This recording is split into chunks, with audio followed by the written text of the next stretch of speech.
ये कथा त्रेतायुग की है। एक शांत सुंदर वन जहां चहुओर हरियाली फैली हुई थी।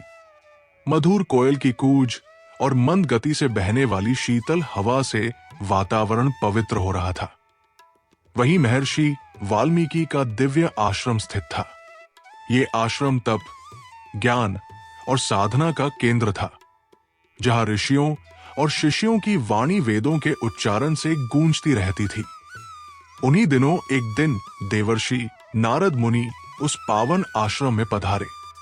उनके आते ही संपूर्ण वातावरण दिव्यता से भर गया। नारद जी के स्वर में गूंजता वीणा का मधुर नाद, उनकी शांत मुख मुद्रा और तेजस्वी स्वरूप समस्त आश्रम वासियों को मंत्र मुग्ध कर रहे थे। महर्षि वाल्मीकि ने श्रद्धा और सम्मान के साथ नारद मुनि का स्वागत किया, उन्हें उत्तम आसन पर विराजित किया और कुश, फल फूल, अर्घ्य आदि से विधि पूर्वक सत्कार किया। आश्रम के शिष्यगण भी विनम्र भाव से नारद जी के दर्शन कर कृतार्थ हो रहे थे।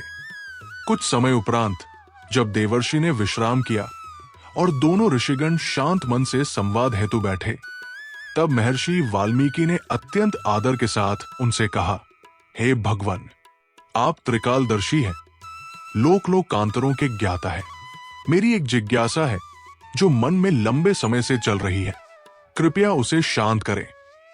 मैं जानना चाहता हूं, क्या इस धरा पर वर्तमान में कोई ऐसा पुरुष है जो धर्म, सत्य, करुणा, त्याग, धैर्य और मर्यादा के सभी गुणों से युक्त हो? ऐसा कौन है जो सब प्रकार से महान, ज्ञानी, सत्यप्रिय, वाणी में मधुर, शूरवीर, दया के सागर और मर्यादाओं का पालन करने वाला हो? वाल्मीकि जी के इस प्रश्न को सुनकर नारद मुनि मुस्कुराए। उन्होंने अपनी वीणा को एक ओर रखकर शांत भाव से उत्तर देना प्रारंभ किया। हे महर्षि, आपने जिन गुणों का वर्णन किया है वे अत्यंत दुर्लभ है। त्रिलोकी में इन सभी गुणों से युक्त पुरुष का मिलना अत्यंत कठिन है, परंतु आज इस पृथ्वी पर एक ऐसा ही दिव्य पुरुष विराजमान है जो इन सभी गुणों का मूर्तिमान स्वरूप है। वे हैं इक्ष्वाकु वंश में जन्मे श्री राम, श्री रामचंद्र, जिनका चरित्र स्वयं धर्म का प्रतिरूप है। वे सत्य के मार्ग पर अडिग रहते हैं।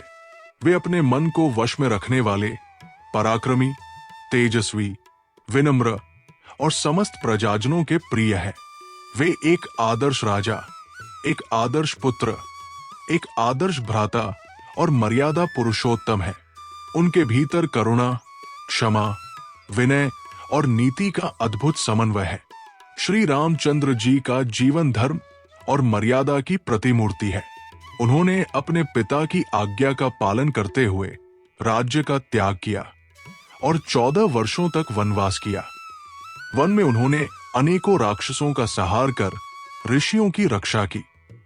वनवास के दौरान उनकी पत्नी सीता का अपहरण रावण नामक अत्याचारी राक्षस ने किया। श्रीराम ने अपने परम भक्त हनुमान, भ्राता लक्ष्मण और वानर सेना की सहायता से समुद्र पार कर लंका पर आक्रमण किया और रावण का वध किया। वे सीता माता को पुनः आदर पूर्वक लाए और अयोध्या लौटकर राज्य गद्दी पर विराजमान हुए। श्रीराम जी के राज्य में कोई दुखी नहीं है, न कोई पाप है और न ही कोई रोग।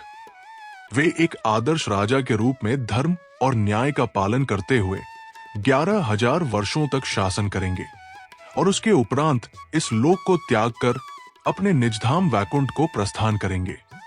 देवर्षि नारद जी के मुख से ये वृत्तांत सुनने के पश्चात महर्षि वाल्मीकि ने अपने शिष्य भरद्वाज सहित नारद जी का पूजन किया। तत्पश्चात जाने की अनुमति पाकर नारद जी आकाश की ओर चले गए।